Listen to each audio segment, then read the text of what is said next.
Have you invested in United States savings bonds this week? How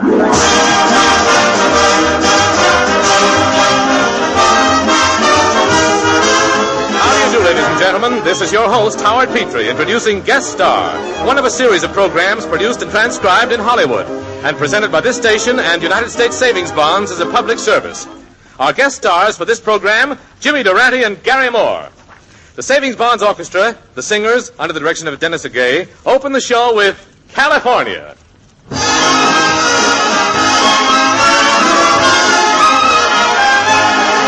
California, where each palm and each prune is as big as the moon. California, where December comes called up like May. There are gals to attract us, there's gold in the cactus, so bless the day that we found California. For without it, there's no USA.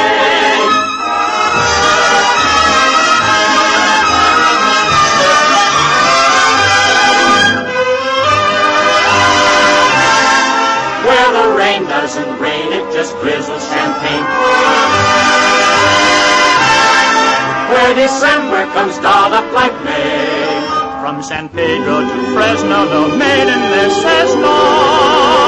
And love is nigh, for in gay California everything is tremendous. Titanic, stupendous weather. The mountains are higher, the deserts are drier, the boys have more shekels, the girls have more freckles.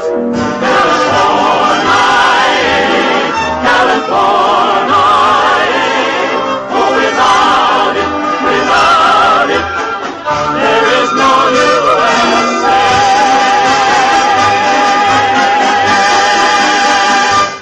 And now from Hollywood, the land of fable and grable, we bring you two of California's most irrepressible citizens, Jimmy Durante and Gary Moore, in person.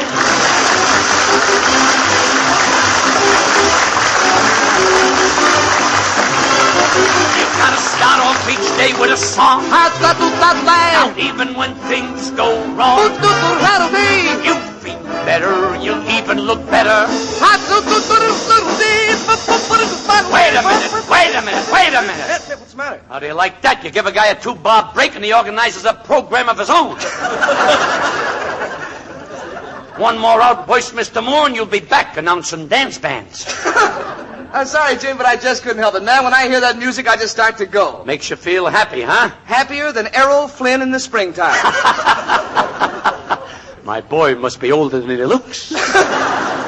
Well, guys, it's good to run into you here on the Savings Bonds Guest Star Show. Is there anything I can explain to you about the purpose of the program? Oh, on the contrary, Howard, Jim and I know all about monetary matters, don't we, Jim? Certainly. Why, just a fortnight ago, Mr. Moore and I made a big deal. We're going to bring about a merger between the candy bar people and a big butcher shop. A merger between the candy bar people and a big butcher shop? But what will you produce? Chocolate-covered meatballs. They won't taste very good, but tied to a piece of spaghetti, they'll make a great yo-yo.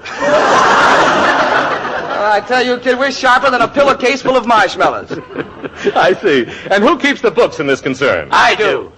Oh, now, come, let's make up our minds. Which of you keeps the books? He does. Only to tell you the truth, Howard, we don't keep books. At the end of the year, we put everything we made in a big pile, and then we figured. First, I multiply his Social Security number by my postal zone. Then we add 3% for overhead plus 5% for underhead. Then we subtract the indentures, the annuities, and the fiscal. Not to mention a fiduciary. Oh, the fiduciary, huh? Please, he just asked you not to mention the fiduciary. Thank you, Junior. Not at all, Jim. It's all right. Then we amortize the amortization, flucerate the fluceration, reset the situation, and end up by paying through the nose. But there's only one thing that burns me up. What's that? It's always my nose we pay through. And that could lead to early bankruptcy. Yeah, we're sharp, all right. And Mr. Petrie, there's only one business we ever really lost our shirts at, the real estate business. Oh, boy, that I would like to have seen. You're going to live to regret them words, partner. Maestro, fanfare, please.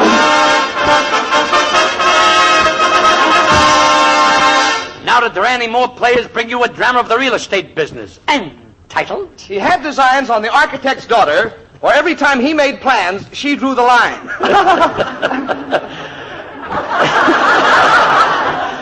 Now, isn't that whimsical? Yes, it is. Well, we're off to the office. Higgledy-piggledy. You be the higgledy, or would you rather be a piggledy? Well, it's a nice office we got here, Jimmy. Now, if we just had some houses to rent. Do you know I looked in the paper today, and in the for rent column there was only one ad? What did it say? It says, furnished lighthouse for rent. Suitable for tall, thin gentlemen who like seagulls. The overhead must be terrific. Yeah. Well, if we had a house to sell, I'd buy it myself. You ought to see the joint I live in. The bathroom is practically on the bus line. Oh, you're exaggerating, Jimmy. Exaggerate nothing. Every time I start the bathe, the bath fills up with people, and the conductor says, kindly step to the rear of the tub. Perfect stranger stepping all over my sweetheart soap. I thought we'd get the laugh on the other line. Be happy we got one at all. Hello. This is J. Wellington Updike, and I don't like this furnished house you sold me. I'm moving. You're moving when that house is only a stone's throw from the railroad station. See what I mean? Trouble.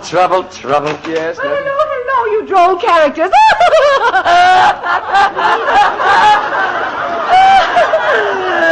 Madam, how much would you charge to vacuum this rug?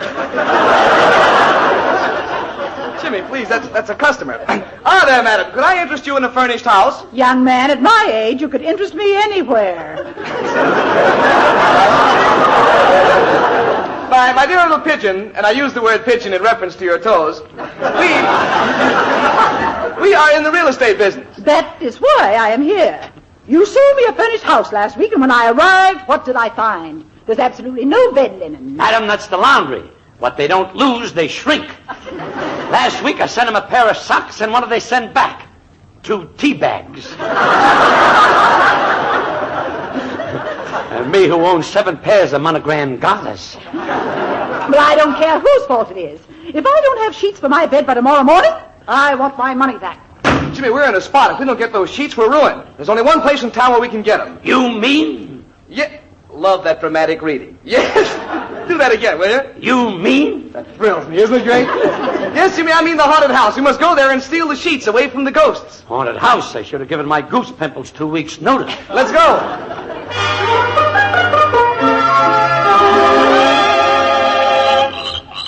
Jimmy, there's a house over there. Gee, what a creepy place. Look at the green ivy clinging to the fence. Junior, that ain't Ivy. That's me. Well, come on, we'll cut across this lot. We better hold hands so we don't get lost. Okay, let's go. Gee, I wish I'd brought a flashlight. Hey, Schnoz. Schnoz, are you still with me? Yeah, I'm over here. You're over there? Then whose fingers am I squeezing?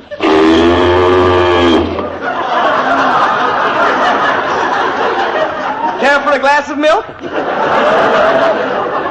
Well, let's go in the house, find the ghost, get the sheets, and get out of here. Okay, follow me. Jimmy, you'll never sneak up on a ghost with those squeaky shoes. In that event, I'll take them off. All right, I took them off. Let's go. How do you like that? My toes squeak, too. Jimmy, we've got to stop all this foolishness and find the ghost and get those sheets. Don't worry, partner. Durante is on the job. I'll get down on my hands and knees and sniff along the floor like a bloodhound.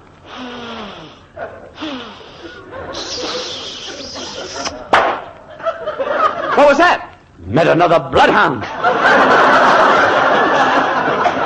Get up off the floor, will you? Hello, boy. Uh-oh. Jimmy, you stay here. There's a fellow I want to see outside. Who? Me. See you later. Wait a minute, Junior. It's a ghost. Here's our chance to get a sheet. I don't believe he's a ghost. Oh, no? Watch me go through these doors.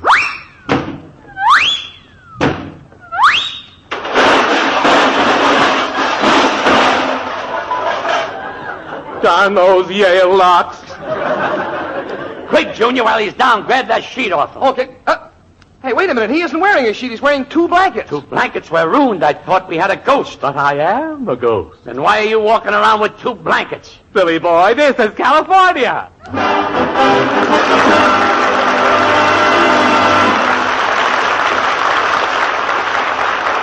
Here's an ever-popular oldie dressed up in sparkling attire by Dennis Agay, the Savings Bonds Orchestra and Singers. Lullaby of Broadway.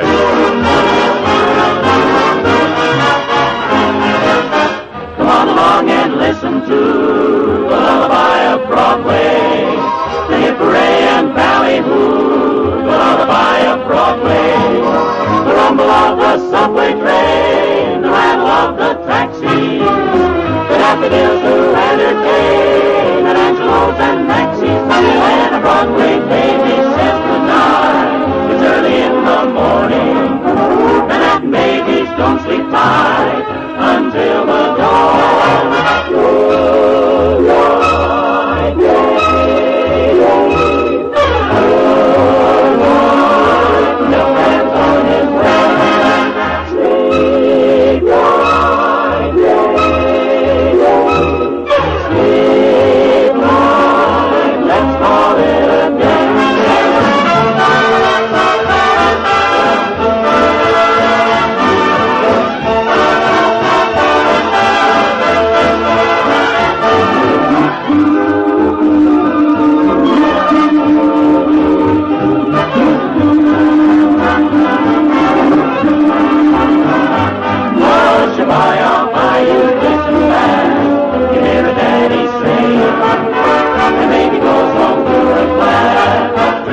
All day, oh, my baby, baby, baby, good night, milkman's on his way. Oh, my baby, hear what we say. Sleep night, let's call it a day. Let's call it a day. Listen to the lullaby of old.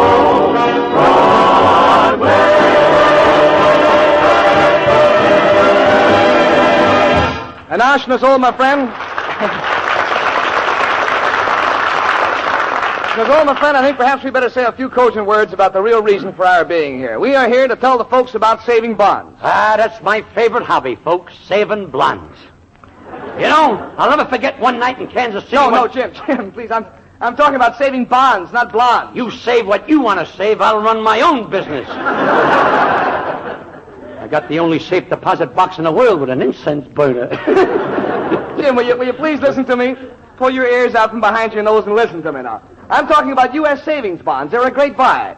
You see, for every $3 you put into bonds now, the government gives you back $4 at the end of 10 years. Put in 75, you get back 100. Put in 300, you get back 400. Junior, is that on the level? It certainly is. Boy, oh boy, oh boy. What's the matter? I'm going to put in Margaret O'Brien and get back Betty Grable. Doretta, you drive a hard bargain. You know, Jim, I hate to disappoint you, but this only works with money. So I'll tell you, millions of Americans are building solid future financial security through the regular purchase of U.S. saving bonds. You know, U.S. savings bonds are not only the world's safest, but also the world's best-paying investment. That's my boy who said that.